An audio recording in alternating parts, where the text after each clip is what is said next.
state the fact that Israel does not control all of Israel anymore. 120,000 Israelis don't live in the north. The north is a kind of a battlefield with burning houses, burning fields, burning natural reserves. The few people who stay there do not receive any of the basic services that they need. A similar situation is still around the Gaza Strip. So first of all, you have sections of your own organic society that are not functioning normally for more than a year. They're living in hotels. They may share dwellings with their relatives and so on, but they are refugees, something Israelis have never experienced before. So that's one indication for a state that something is not normal. In other parts, I can tell you in the north, in Haifa, in the area where I live, not far from Haifa and so on, it's not easy to get the usual services anymore.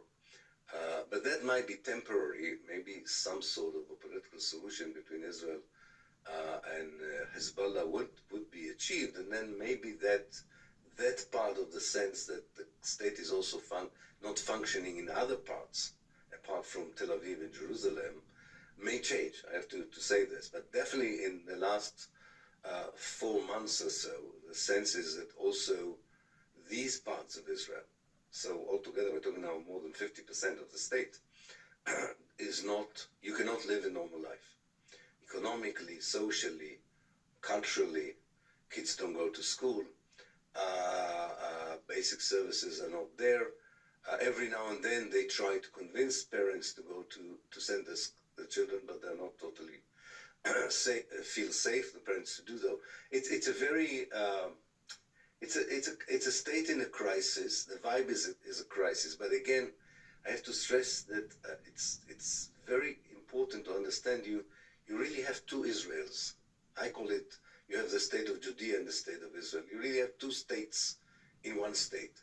The state of Israel reacts basically normally to that situation.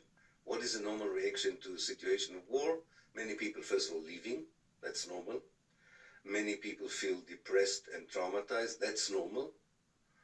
Many people hope that the end of the fighting is near.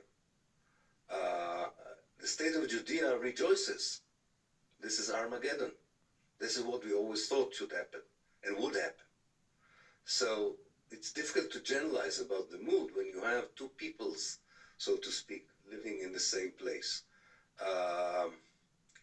What is really for me sad as an Israeli who was involved in politics for many, many years, especially among the Palestinian citizens of Israel, if the Israeli center and left would not have been racist, they could have formed an alliance with the Palestinian citizens of Israel and become a formidable electoral force. But their racism prevents them from collaborating with the Palestinian citizens who are willing to work with them. But that is not working. That is not on the table. And therefore, there's very little hope for change from within.